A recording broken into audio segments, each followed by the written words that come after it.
বন্ধুরা, good morning plus good afternoon. তো যাই হোক, এটা কি ভাজা হচ্ছে বলো তো? লাউয়ের খোসা দিয়ে আলু ভাজা।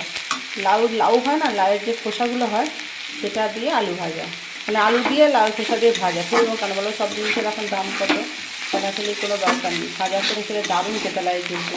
আজকে লাউয়ের খোসা আলু ভাজা, মানে লাউ চিংড়ি করবো। লাউ কেটে রেখে দিয়েছি, লাউ চিংড়ি করবো। আর ডিমের ঝোল করবো। ডিম সেদ্ধ হয়ে গেছে, আলুও সেদ্ধ হয়ে গেছে। এখানে চিংড়ি মাছ আছে, লাউ চিংড়ি করবো বলে চিংড়ি মাছ মানে নুন হলুদ মাখিয়ে রেখেছি। লাউ কুটে রেখেছি, ধোয়া টোয়া সবই রেডি। এবার রান্না করবো। আজকে দুপুরে রান্না আমার আজকে এই সপ্তাহে কিন্তু এই রান্নাটা, এই যে আলু ভাজাটা ব্যাপক খেতে লাগবে লাউয়ের খোসা দিয়ে। সবাই জানে, তবু বললাম। কারা কারা খাও গো লাউয়ের খোসা আমার মতো? এরকম লাউয়ের খোসা গরম গরম ভাত দিয়ে খেতে দারুণ খেতে লাগবে কিন্তু। লাউয়ের খোসা দিয়ে একটা আলু দিয়ে দেবে, দিয়ে ভাজলেন, দারুণ খেতে লাগবে। দারুণ লাগছে না দেখতে বন্ধুরা? দারুণ লাগছে।